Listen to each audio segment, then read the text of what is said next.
I'm a gringo. Well, not exactly. This is my dad. Yes, this Cuban-born, Puerto Rican-raised Jewish man to my right is my father. I have no idea where I got this red hair from. My Spanish isn't good. I call my grandmother abuela. But other than that, I feel pretty gringo. But one day, while doing my daily Duolingo, I had an epiphany. I needed to beat the gringo allegations. And I have a Latino dad at my disposal. So after a brief conversation and zero planning, me and my dad headed to the airport. You may be asking, what the hell are you doing in an airport, Noah? Well, I figured in order to beat the gringo allegations, I had to do something drastic. Something that doing my daily Duolingo here in the States falls short to. So we hopped on a plane, set for a place that'll hopefully bring out my inner Latino. La Isla del Encanto. Otherwise known as Puerto Rico.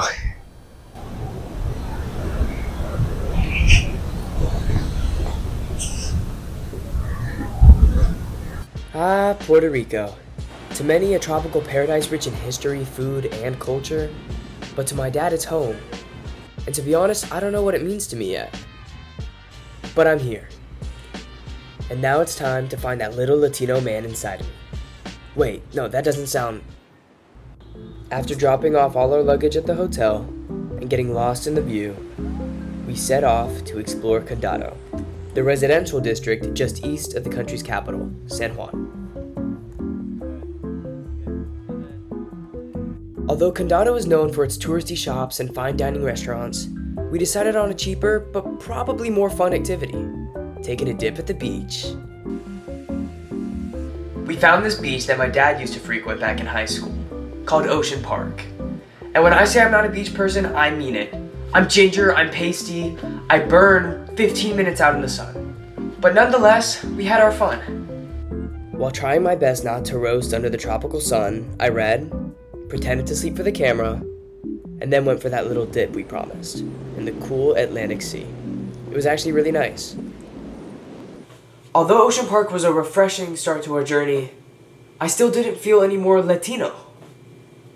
All I felt was... hungry. No, not for that. For this, a medianoche. Or in English, midnight. Or as I'd like to call it, edible heaven. Filled with ham, pork, Swiss cheese, pickles, and mustard on a bread called pan de medianoche, a cousin of the Cuban sandwich and a Latino sandwich staple. And I still dream about it. Meaty, cheesy, mustardy goodness. After swallowing too much seawater and devouring my food, we decided to wind down for the day, making sure to admire the sights of Condado on our way back to our hotel. Still though, the trip's half over and I didn't know how to feel. Other than the sun tanning my skin a new shade of red and the taste of medianoche on my tongue, I still felt gringo. I needed some action. But before we get to any of that, I needed sleep. We had a long day ahead of us. Rising bright and early, my dad and I made the 3-mile trek into the island nation's historic capital, Viejo San Juan, or Old San Juan. If any place could draw the little Latino man out from inside me, it was here. But before diving headfirst into the heart of Puerto Rico, we needed some coffee. ¿Quieres un café? Sí, necesito un café. A window full of fresh pastries beckoned us into a cafe called Mallorca. Quite a busy little place. We ordered café con leche, or coffee with milk, and what they call a Mallorca, the place's namesake. A buttery sweet bread topped with powdered sugar, and may I say, holy moly. Call me a big back all you want, I f***ed that Mallorca up. I mean, they do say eat like a local. You better know I'm coming back here next time I'm in town. I had a weird sensation leaving Mallorca. A burning in my heart, whether that's from the buttery goodness of the Mallorca or my Latino spirit awakening, I didn't know. So we continued on. Exploring further into the city, we found colorful alleyways, cute city critters, and cat propaganda? I love grocery stores and grocery shopping.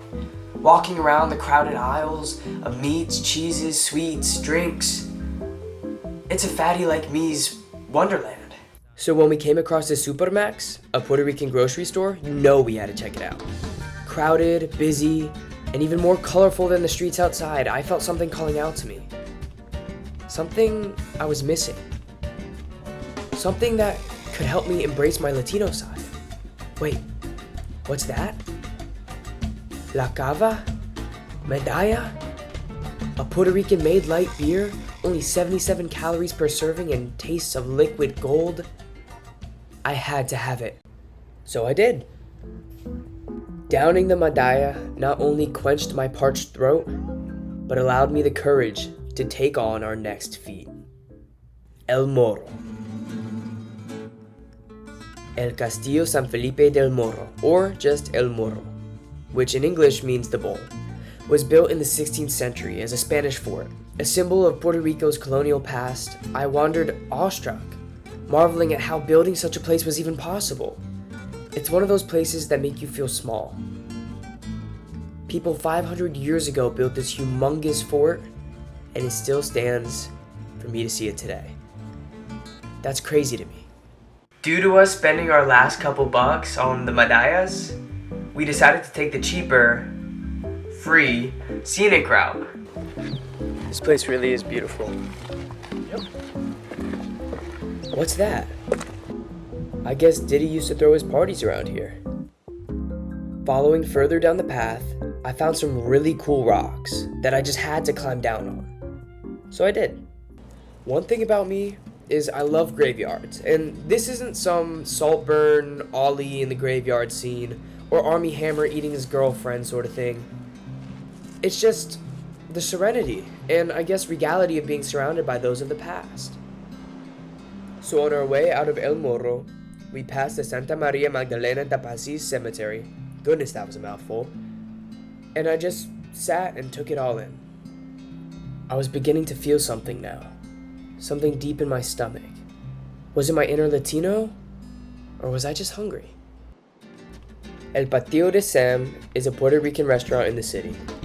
The vibrant walls filled with art and speakers blasting music, accompanied by the lechon mofongo I ordered, fried pork inside of a smashed and then fried plantain, made for a great Puerto Rican dining experience. Although the churning, hungry feeling in my stomach had been fulfilled, I wasn't. What was wrong with me? Why didn't I feel any less gringo? As we exited the city and made the 3-mile return trek, I had plenty of time to think. Who cares if I'm a pasty ginger who burns in the sun and practices Duolingo and calls his grandmother his abuela? It doesn't make sense, but then again, does it have to? My time in Puerto Rico was filled with delicious food, beautiful buildings, living history, and a culture that I was raised with.